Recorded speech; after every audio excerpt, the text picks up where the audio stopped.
ओ sound कम करो अरे हम पता है हमको तुम जानता है English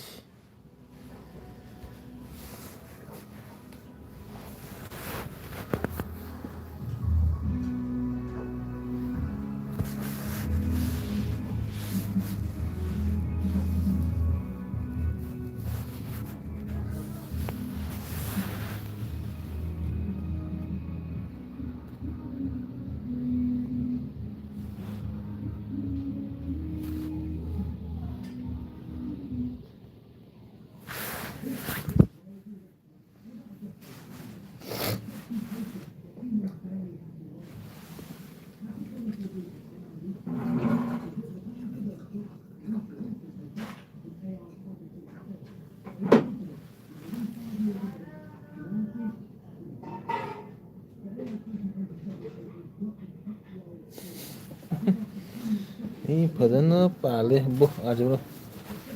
빨리 tumuro tumuro tumo 빨리 그래 stop comment stop potaro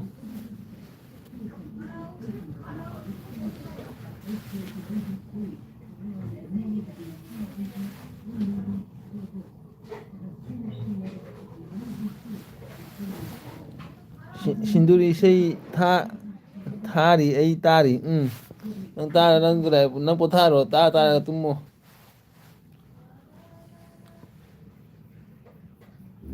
신두 kan nang wa kham lungai ma ne ngasi di 신두 kan nang ba nang ngasi nei than gra ma ne di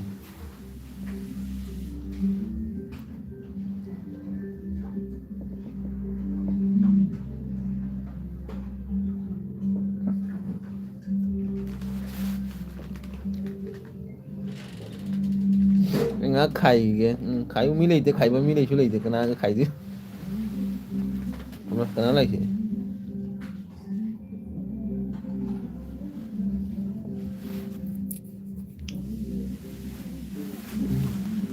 Lian bulo lại này yang bay bol active sabda này Lian bulo Lian bulo kuya gì bà Lian bulo chắc chắn là bỏ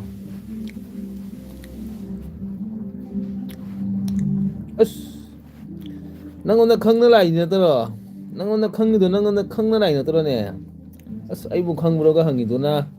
wari lei he du di ai khang bro ai do khoi je YT go ra ni cái no nang na hai wari do khoi loi khang ya tom tom bro do hang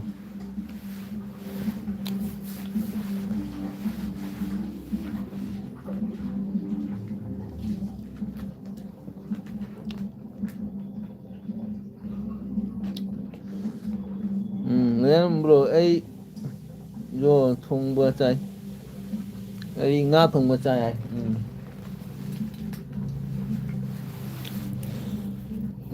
Lian bro khang bro ga hangai ni onda oi mai ma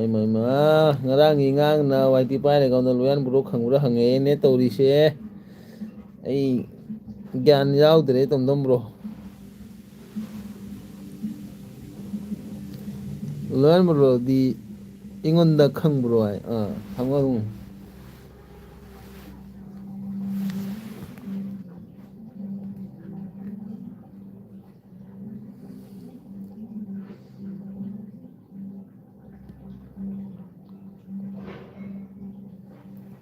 lekai là onda comment support tau da lạc tính vẫn lạc thời gian Lian bro lạc cái số cái này một bài lịch thế support tau bố mà thâu tạt đấy cái nào lạc đi mà mình lạc thời gian khá là quái sản này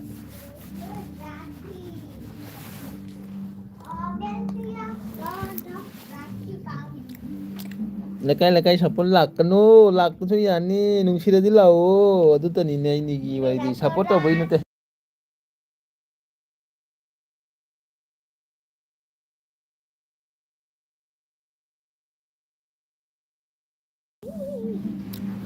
Yamba ibo di YT Lab Coaching Center ni na.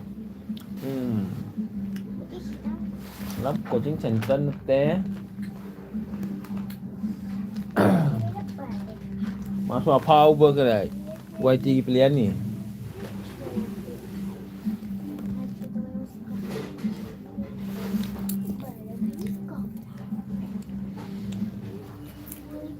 होय होय लोयान bro है फाव बनी कराय वाइटी दा तुम bro है अच्छा भाई तुम लोग इधर बैठो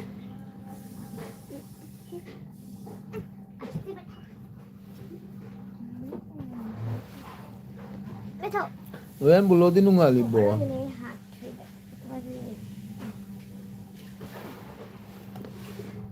बस थाली रेडी कर दे दो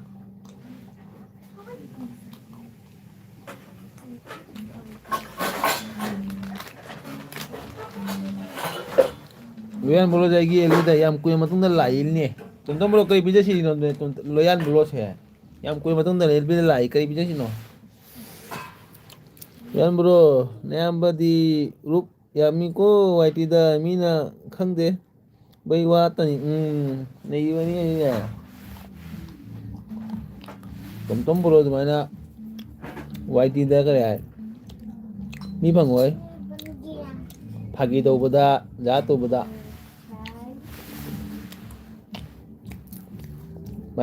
मागी वखल तोंगान वखल मनीदा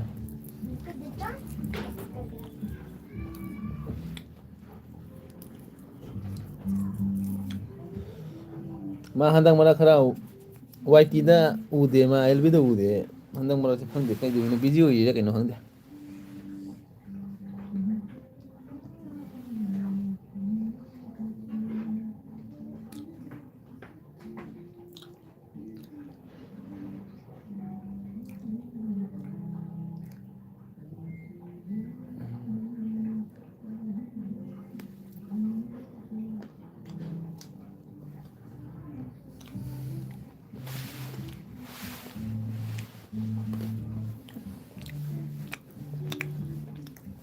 बिजी माली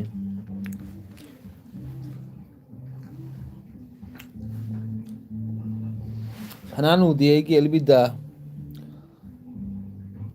करा ऐने थारी एलबी जे अमोक को लागते हैं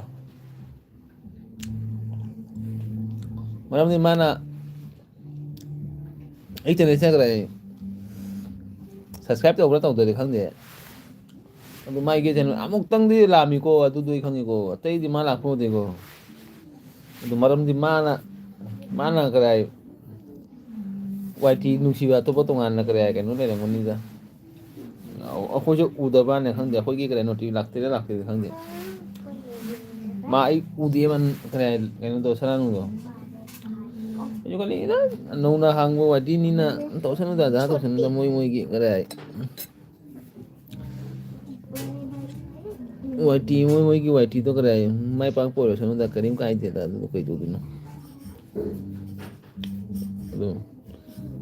मसा कहीं है खल कहीं खनदे अखोदी सुम मतम फंगरी चंगी आई तारे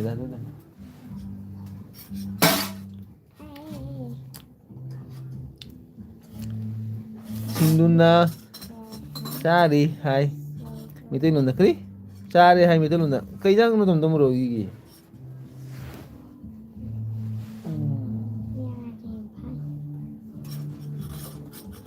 अपना हाथ दो लेना छोटी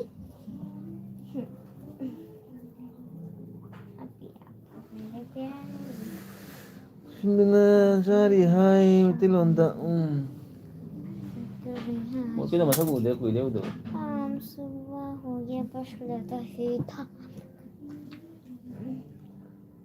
boiler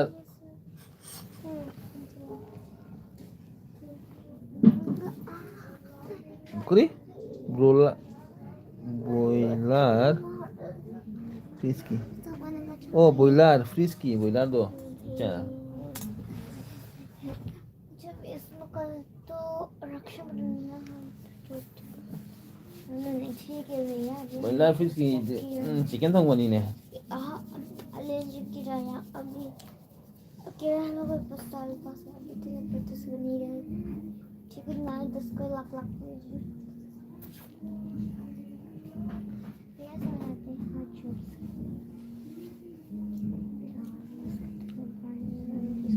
local yen macha ma lairamba adusu loisan gare ngasi ima no nangi kara jenoi krem jenoi to kara kendo kara bo Rakshabandhan है nangi comment to kara loi kara na sorry nangi kara jenoi to loi cha thokora bai se nanga joglam do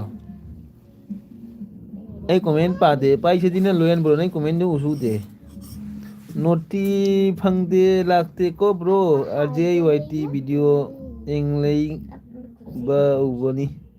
en sanu do yt koi da bani handa hida as baba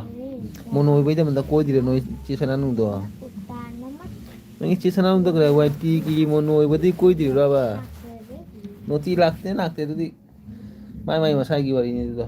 yt danga di sum ko phang ne adu noi chi sananu do kra yt koi dire ba ise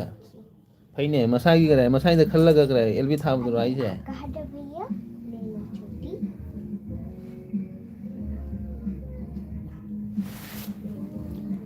kagak ni komen egi local yen loina finish egi oima loina to gore bo thawai nang thamoi ding ngam mi bo nang jen bo lo kra loi bo jen nang ta thoki do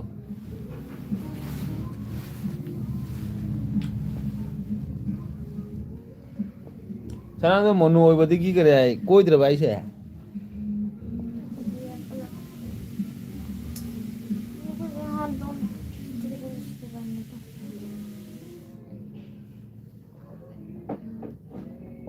mono oi ra bani khana koi wai une noi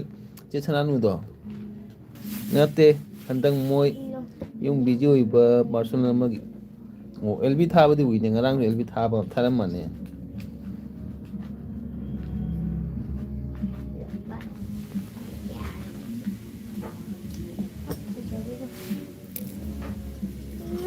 मिठाई खा लो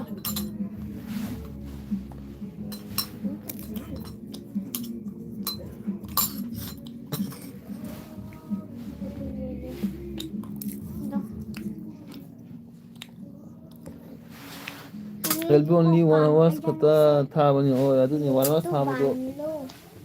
mai lb da lai mi su mai ma de tang da ba ma lb da lak mi do di ma na mi gi do chang da ba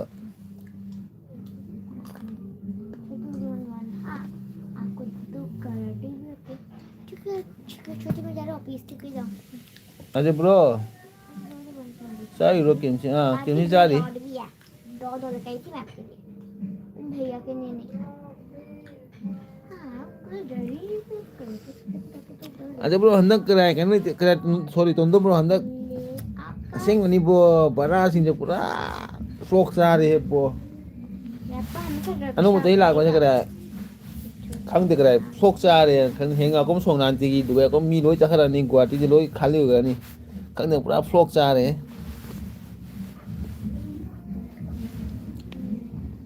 ya mai bol bye bye hai ro bro aje chat lage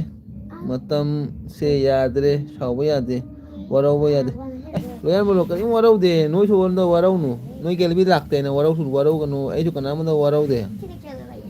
adu de mai masai gi kare matam na kare ken to nu kan warau de koi warau de nang to warau nu noi kare noi gelbi lakte noi warau ko nu tu tani koi warau de आपको भूख लगा होगा Hoi, loyan bro, hoi, tum bro, bye bye lo. Warau de kanam warau de, warau bo kai demda warau do ge. Ai gel bi lakte ne warau de bale kai no ite. Just karai, nangi karai na tawi bodon, tawi man to nang so na tawi man do khang wai da du tani wari. Ni kai warau bo so leke.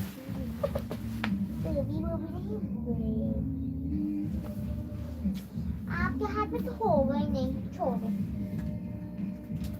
इसको मैं कल बांध के दूंगी तो आपको बांध के दूंगी आपको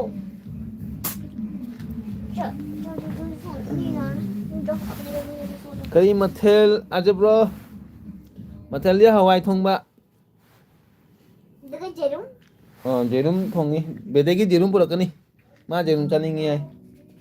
Na chani video chawro mani ne tom do bro nangi do. La video khara thanga lo ne jum jala di. Na chani video kui de uda ba. चलो sudah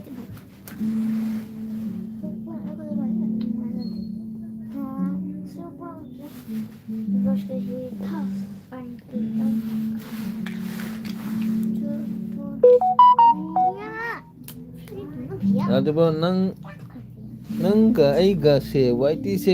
gi karino Laura ni YT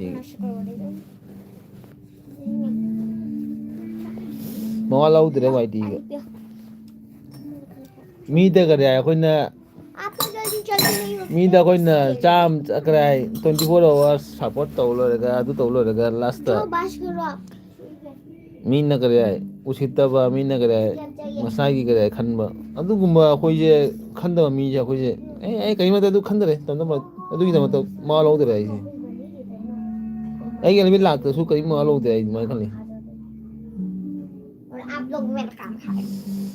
मतम मा दे वाइटी जाम नुंगाइ rummy हजिकति वाइटी के नुंगाइ तरेदा मतम दे हजिकान से खंगदे हजिकान यांग सिंजे करि हाइदनो खंगदे थमोई सेंगबदी करै वाइटी द कैम फंगगेने थमोई सेंगबा मिदी कैम वाइटी द फंगी तंदबो नंग नसाना करै वाइटी पाइ नंग नसाना खल्लगा जेंगो कैम फंगेगे थमोई सेंगबा मी कैम फंगेगे सेंगदबा मी कैम फंगे नंग नसाना दुम खल्लगा जेंगो नसाना नंग एक्सप्लेन तोरो दु पोतो करै अइना वाइटी पाइ मतम द कनाना कैम तोरमी कना कै तोरम हजिक मतम द कमाय तोरी हाना मतम कमाय तोरमी अदु एक्सप्लेन तोरो जेंगो जेंगदा हजिकदी जीरो होगनी हजिक हानागी दगा हजिकदी जीरो हानागी खरा फरम हजिकदी पूरा जीरो होय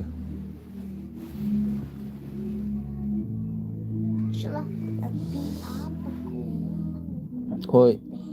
ichana bi gi thangal lakke ajabro hoi to namro ichana bi thangal bai di kare sun nong pha to family oina video thangal adu da ni da ade kai ma da ichana bi gi personal life ni na du maya na jangan mesu yade nupi ni na nungai ja ba hoi ne sitaba ama jauri kari hai du no du di tom namro ka hai kana de hajing matam ja hai adi kare wai dam thokan अभी हमें साथ देना अखोई मतलब दसु वारी क्या थोकी अदु मतलब इस लाउरा अखोई तुम अखोई चमना लेबनी ना अखोई ना वाथी दौरमदी लाउरा वाइटी से फोंग फोंग लाउना सारांगमने जेको अखोई मतलब मा दखोई चुमना जहा तौसनुदा नुंगाई या तौसनुदा मसागी जुगो ओइसनुदा इन खल्लगा थंबनी दा हानागी stop stop stop ban ban kan nang su kare LB changbo ude isu kare khali tontom ro se LB changbo ude malam je hana ga mana dare aji ki रोज को मुझे लेकर आया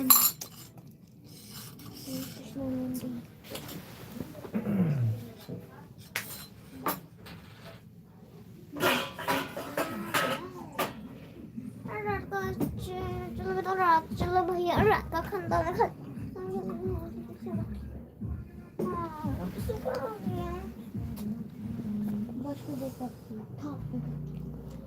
कभी पड़ी भी nang sande ajabro adu nani ya no no kyam sapo to doge sapo to man laura khoi je kare makha ta lai kare laura kyam sapo to doge last time mina kau thoga da hi bedo kai ma thota hai toning de de no de जो भैया वाला पराठा करेंगे last time mina masagi loiraga kau da hi bedo dugo ni thamoi kai da hoye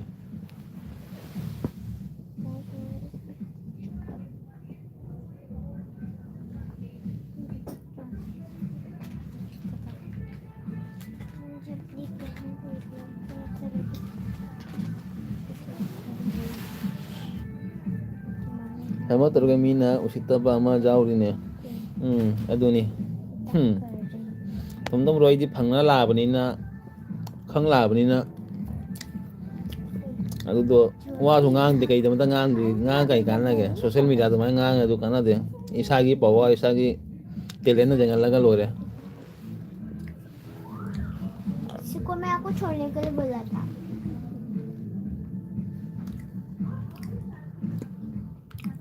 mi manga sure kana kana no lumma jengi ni bo anje bro bobo ki komen bro nang ude ne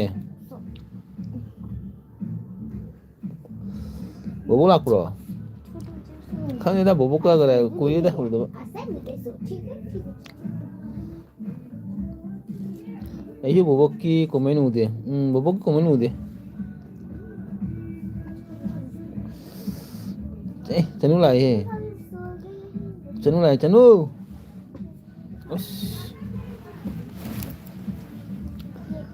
Đây nè đang chanu ta cái kan này bữa mà lại mà nè để khá sầu bữa mà lại.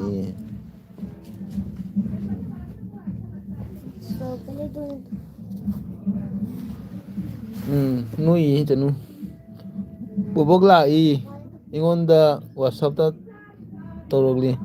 Bố bố ưu thế.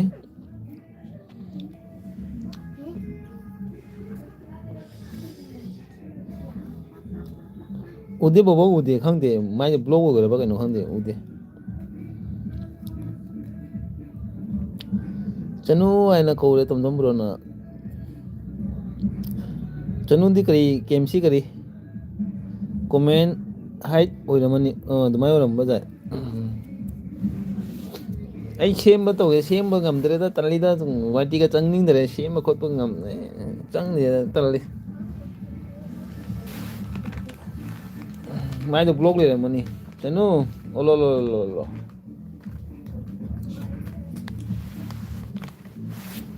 chanu kmc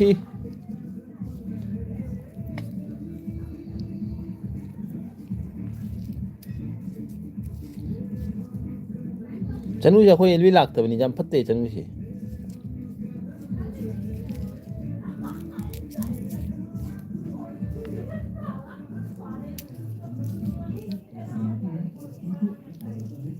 chanu na la cái đấy super cha to re chanu dut super cha kai to re no chai cha cái đó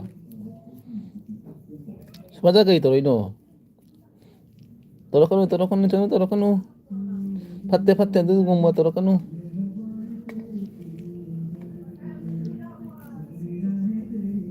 bisa tan masih jam wae dumai torokanu super cha ka kang soi chai kang soi kui de cha da ba chanu akhoi nupi je kang soi cha ba hina de khang de kang soi ai ga sawi jam mi bol kem si ar bro ai ko ngau re chanu super cha torokanu fatte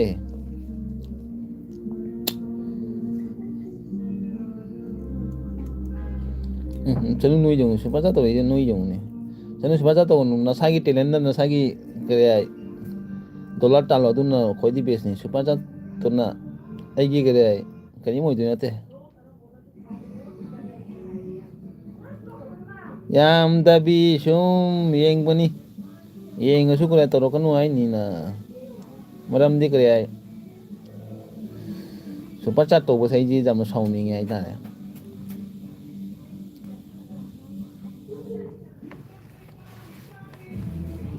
maram di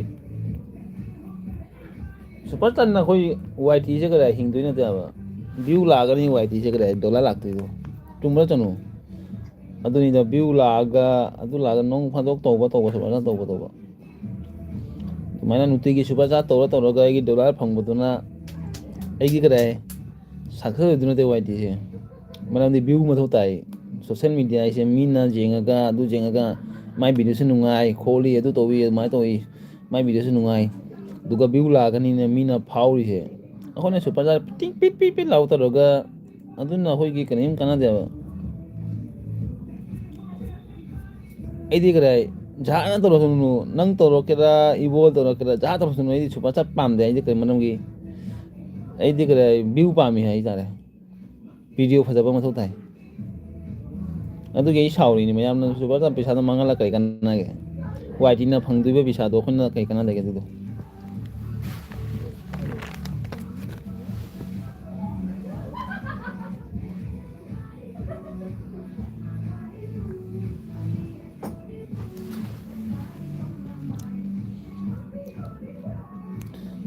chanu aje bro gi wari di khoi noi progress oi ba darka tai hoi super chat to nungai na bagi mathak ta lei hoi inai je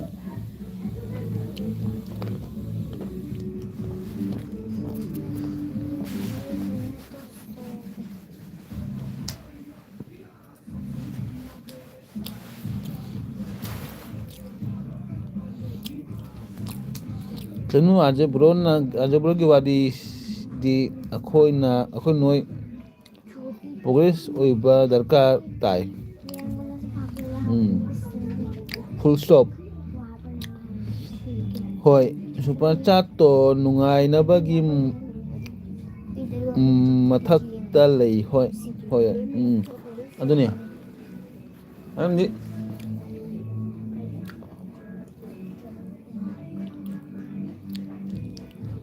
ꯍꯣꯏ super ꯆꯥꯠꯇꯤ ꯁꯨꯝ ꯀꯔꯦ ꯑꯩꯈꯣꯏ ꯅꯨꯡꯁꯤꯕꯒꯤꯗꯃꯛ ꯇꯧꯕ ꯍꯥꯏꯇꯥꯔꯦꯀꯣ, ꯇꯣꯉꯥꯟꯅ ꯑꯗꯨ ꯂꯩꯔꯦꯀꯣ. But ꯑꯩꯈꯣꯏꯒꯤ ꯚꯤꯗꯤꯑꯣꯁꯦ ꯀꯔꯤ ꯍꯥꯏ, ꯃꯌꯥꯝꯒꯤ ꯃꯃꯥꯡꯗ ꯌꯧꯕ, ꯃꯌꯥꯝ ꯃꯃꯥꯡꯗ ꯎꯠꯊꯣꯛꯄ, ꯃꯌꯥꯝ ꯃꯃꯥꯡꯗ ꯌꯦꯡꯕ, ꯃꯌꯥꯝꯅ ꯌꯦꯡꯉꯒ ꯅꯨꯡꯁꯤꯕ, ꯑꯗꯨ ꯃꯊꯧ ꯇꯥꯏꯌꯦꯕ. ꯄꯥꯕ꯭ꯂꯤꯛꯀꯤ ꯃꯊꯧ ꯇꯥꯏꯌꯦꯕ. ꯄꯥꯕ꯭ꯂꯤꯛ ꯍꯥꯏꯁꯦ ꯁꯣꯁꯦꯜ ꯃೀडियाꯁꯦ ꯄꯥꯕ꯭ꯂꯤꯛꯅ ꯌꯦꯡꯗꯣꯏꯅꯤꯀꯣ, ꯀꯔꯣꯔꯅ ꯌꯦꯡꯗꯣꯏꯅꯤ. ꯃꯤꯂꯤꯌꯟ ꯚ꯭ꯌꯨ ꯂꯥꯛꯑꯦ ꯑꯩꯁꯦ, ꯀꯔꯣꯔꯅꯤ ꯑꯗꯨꯗꯣ. ꯑꯗꯨ ꯃꯌꯥꯝꯅ ꯌꯦꯡꯉꯒ ꯑꯩꯈꯣꯏ ꯚꯤꯗꯤꯑꯣꯁꯦ ꯐꯖꯔꯒ ꯃꯤꯅ ꯑꯩꯈꯣꯏ ꯚꯤꯗꯤꯑꯣ ꯌꯦꯡꯗꯣꯏꯅꯤ. ꯃꯊꯪꯗ ꯑꯩꯈꯣꯏ ꯚꯤꯗꯤꯑꯣ ꯊꯥꯡꯒꯠꯂꯒ ꯑꯩꯈꯣꯏꯒꯤ ꯚꯤꯗꯤꯑꯣꯁꯦ ꯐꯖꯩꯍꯦ, ꯃꯥꯏ ꯚꯤꯗꯤꯑꯣꯁꯦ ꯀꯨꯝ ꯂꯥꯛꯑꯦ ꯀꯨꯝ ꯌꯦꯡꯒꯦ ꯍꯥꯏ, ꯑꯗꯨꯃꯥꯏꯅ ꯇꯥꯛ ꯂꯥꯎꯅ ꯀꯔꯦ ꯅꯝꯕꯒ ꯇꯥꯛ ꯂꯥꯎꯅ ꯅꯝꯕꯒ ꯑꯗꯨꯝ ꯚ꯭ꯌꯨ ꯂꯥꯛꯑꯦ. ꯗꯨꯒꯅꯤ ꯍꯥꯏꯁꯦ ꯀꯔꯤ, ꯑꯩꯈꯣꯏ ꯚꯤꯗꯤꯑꯣ ꯐꯥꯎꯏ ꯍꯥꯏꯁꯦ. ꯁꯨꯃꯥꯏꯅ ꯁꯨꯄꯔ ꯆꯥꯔꯠ ꯇꯧꯔꯒ ꯑꯁꯤ ꯉꯥꯛꯇꯪꯗꯤ ꯑꯩꯈꯣꯏ ꯅꯨꯡꯉꯥꯏꯕꯒꯤꯗꯃꯛꯇ ꯇꯧꯕꯅꯤꯀꯣ. ꯕꯠ ꯑꯩꯈꯣꯏ ꯚꯤꯗꯤꯑꯣꯁꯦ ꯐꯖꯅ ꯁꯦꯝꯕ, ꯐꯖꯅ ꯑꯩꯈꯣꯏ ꯃꯇꯝ ꯆꯥꯅ ꯐꯖꯅ ꯁꯦꯝꯕ, ꯃꯇꯝ ꯆꯥꯅ ꯑꯩꯈꯣꯏꯒꯤ ꯀꯔꯤ ꯚ꯭ꯌꯨꯋꯔꯁꯨ ꯂꯩꯕ, ꯑꯗꯨ ꯃꯊꯧ ꯇꯥꯏ. ꯑꯗꯨꯅꯤ ꯅꯠꯇꯅꯨ ꯑꯩꯅ ꯍꯥꯏꯁꯦ, ꯑꯩꯗꯤ ꯀꯔꯤ ꯑꯗꯨꯅ ꯑꯩ ꯚꯤꯗꯤꯑꯣꯗ ꯑꯩ ꯃꯇꯝ ꯑꯃꯗꯁꯨ ꯍꯥꯏꯈꯤꯀꯣ ꯃꯌꯥꯝꯗ, ꯇꯣꯝꯗꯝꯕ꯭ꯔꯣꯗꯁꯨ ꯍꯥꯏ ꯃꯇꯝꯗ, ꯑꯩ ꯇꯣꯝꯗꯝꯕ꯭ꯔꯣ ꯚꯤꯗꯤꯑꯣ ꯐꯖꯅ ꯁꯦꯝꯃꯨ, ꯚꯤꯗꯤꯑꯣꯗ ꯃꯤꯅ ꯅꯨꯡꯁꯤꯕ, ꯃꯤꯅ ꯀꯩꯅꯣ ꯄꯥꯝꯕ, ꯑꯗꯨꯃꯥꯏꯅ ꯚꯤꯗꯤꯑꯣ ꯁꯦꯝꯕ ꯃꯊꯧ ꯇꯥꯏ. ꯑꯗꯨꯃꯥꯏꯅ ꯚ꯭ꯌꯨ ꯂꯥꯛꯄ ꯃꯊꯧ ꯇꯥꯏ. ꯁꯨꯄꯔ ꯆꯥꯠꯅ ꯀꯔꯤꯝ ꯅꯠꯇꯦ, ꯚ꯭ꯌꯨ ꯂꯥꯛꯑꯗꯤ ꯂꯧꯔꯦ. ꯁꯨꯄꯔ ꯆꯥꯠ ꯍꯥꯏꯗꯤ ꯂꯥꯛ ꯀꯔꯣꯔ ꯑꯗꯨꯝ ꯃꯥꯒꯤ ꯊꯥ ꯈꯨꯗꯤꯡꯒꯤ ꯃꯥꯒꯤ ꯁꯦꯂꯔꯤ ꯐꯪꯒꯅꯤ. ꯑꯗꯨꯗꯤ ꯚ꯭ꯌꯨ ꯃꯊꯧ ꯇꯥꯏ. ꯑꯗꯨꯅꯤ ꯋꯥꯔꯤꯁꯦ. ꯑꯗꯨꯅꯤ ꯋꯥꯁ ꯇꯥꯏꯝ ꯐꯪꯉꯤ, ꯃꯣꯅꯣ ꯑꯣꯏꯔꯒ ꯋꯥꯁ ꯇꯥꯏꯝꯒꯤꯗꯃꯛꯇ ꯉꯥꯎꯕꯗ, ꯑꯗꯨꯗꯣ ꯑꯩ ꯍꯥꯟꯅꯗꯒꯤꯁꯨ ꯍꯥꯏꯔꯕꯅꯤ. ꯑꯁ ꯋꯥꯁ ꯇꯥꯏꯝ ꯀꯗꯥꯏ ꯐꯪꯉꯒ ꯀꯔꯤ ꯍꯥꯏ, ꯑꯦꯜ ꯕꯤ ꯈꯔ ꯌꯥꯎꯔꯒ 4K ꯀꯔꯤ ꯍꯥꯏ ꯋꯥꯁ ꯇꯥꯏꯝ ꯂꯧꯔꯒ ꯀꯩꯅꯣ ꯇꯧꯗꯣꯏꯁꯦ. ꯃꯊꯪꯗ ꯑꯩꯈꯣꯏꯅ ꯚꯤꯗꯤꯑꯣꯗ ꯚ꯭ꯌꯨ ꯂꯥꯛꯇ꯭ꯔꯗꯤ ꯀꯩ ꯇꯧꯗꯣꯏꯒꯦ. ꯑꯗꯨꯅꯤꯗ ꯋꯥꯔꯤꯁꯦ, ꯋꯥꯏ ꯇꯤ ꯍꯥꯏꯁꯦ. ꯑꯗꯨꯅꯤꯗ ꯑꯩꯅ ꯑꯗꯨꯒꯤꯗꯃꯛꯇ ꯋꯥꯏ ꯇꯤ ꯊꯥꯗꯣꯛꯏꯅꯤ. ꯃꯔꯝꯗꯤ ꯀꯔꯤꯒꯤꯅꯣ, ꯋꯥꯏ ꯇꯤꯗ ꯚ꯭ꯌꯨ ꯂꯥꯛꯇ꯭ꯔꯒ ꯑꯩꯈꯣꯏꯅ ꯁꯨꯃꯥꯏꯅ ꯋꯥꯔꯒ ꯃꯇꯝꯁꯨ ꯃꯥꯡꯍꯜꯂ ꯀꯥꯟꯅꯗꯦ ꯍꯥꯏꯁꯦ. ꯑꯩꯈꯣꯏ ꯅꯤꯄꯥꯗꯤ ꯃꯇꯝ ꯃꯥꯡꯍꯟꯅ ꯀꯥꯟꯅꯗꯦꯀꯣ. ꯑꯩꯈꯣꯏꯗꯤ ꯀꯔꯤ ꯐꯦꯃꯤꯂꯤ ꯊꯥꯛꯄꯅꯤꯅ ꯁꯨꯝ ꯋꯥꯏ ꯇꯤꯗ ꯁꯨꯝ ꯀꯣꯛ ꯊꯥꯗ ꯂꯩꯔꯗꯤ ꯐꯦꯃꯤꯂꯤꯗꯤ ꯆꯔꯥ ꯍꯦꯟꯒꯅꯤ. ꯑꯗꯨꯅꯤ ꯋꯥꯔꯤꯁꯦ, ꯑꯩꯒꯤ ꯋꯥꯔꯤꯗꯤ ꯑꯗꯨꯅꯤ. ꯁꯨꯄꯔ ꯆꯥꯠꯀꯤ ꯃꯤꯇꯔ ꯃꯊꯛꯇ, ꯁꯨꯄꯔ ꯆꯥꯠꯀꯤ ꯃꯊꯛꯇ ꯋꯥꯏ ꯇꯤ. ꯍꯣꯏ, ꯁꯨꯄꯔ ꯆꯥꯠꯀꯤ ꯃꯊꯛꯇ ꯋꯥꯏ ꯇꯤ ꯗꯤꯄꯦꯟ ꯑꯣꯏꯕ ꯌꯥꯗꯦ. ꯇꯣꯝꯗꯝꯕ꯭ꯔꯣ ꯑꯗꯨꯅꯤ. ꯑꯩꯗꯤ ꯑꯁꯦꯡꯕꯗꯨꯅꯤ. ꯇꯣꯝꯗꯝꯕ꯭ꯔꯣ ꯑꯩꯗꯤ ꯑꯁꯦꯡꯕ ꯍꯥꯏꯕ ꯃꯤꯅꯤꯁꯦ. ꯑꯩꯗꯤ ꯀꯔꯤ ꯁꯨꯝ ꯃꯆꯤꯟ ꯊꯤꯕ ꯃꯤ ꯅꯠꯇꯦ. ꯑꯩꯗꯤ ꯗꯥꯏꯔꯦꯛ ꯑꯁꯦꯡꯕ ꯍꯥꯏꯕꯅꯤ.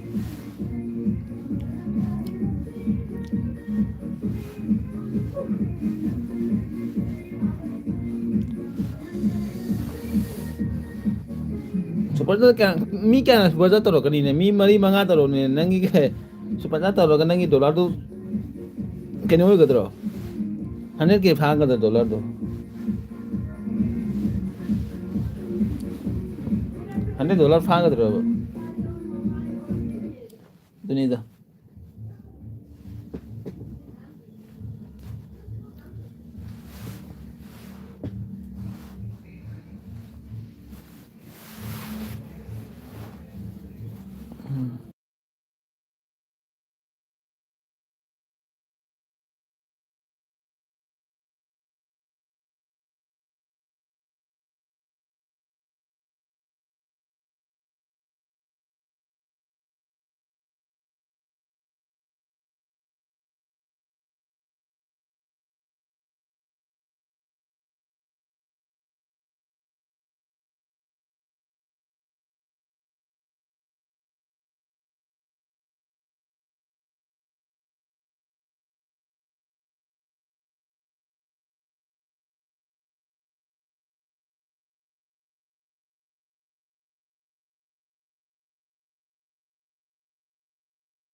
हसावरी रे हसावरी रे हसावरी रे आम्ही काल के बॉक्स येतात नी रे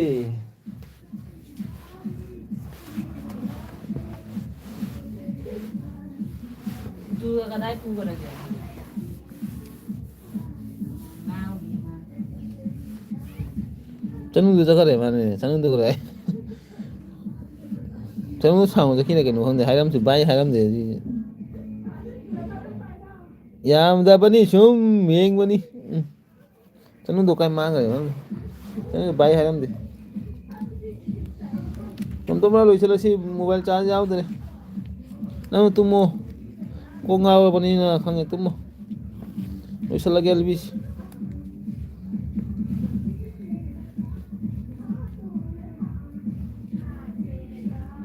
से लांग अदे इन फदन तौनी को हेंग हो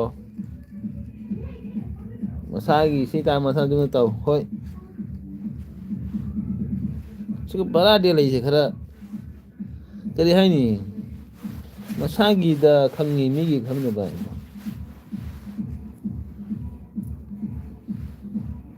ऐसु खरा पान बद्दो तुमरो तुम पता तुमरो पता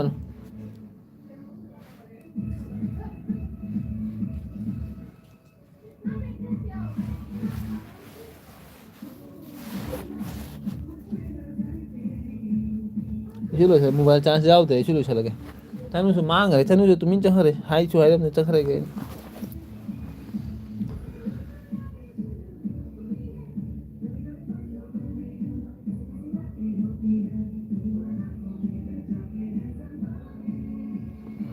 sẽ tại ấy tàu ghê nào mà sao mà chúng đi xe tàu lâu rồi mà nó mày làm ra ta lại sẽ thay cái này kìa mà sao là kháng ta vậy bala lay ay na kaya ay enjoy to gaya na ya bro masay jum de siya mi to disha to mo ba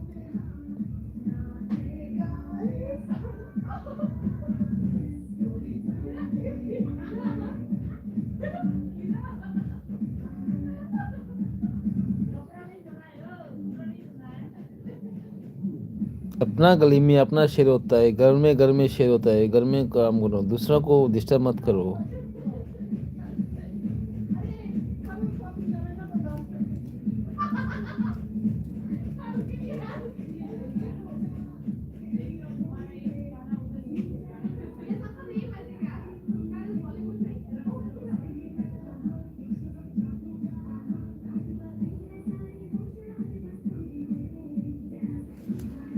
तुम लोग bye hello hello चलो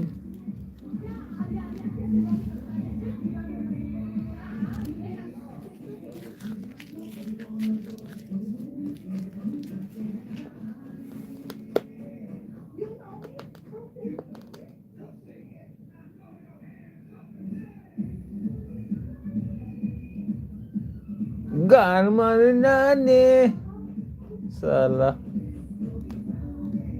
okay bye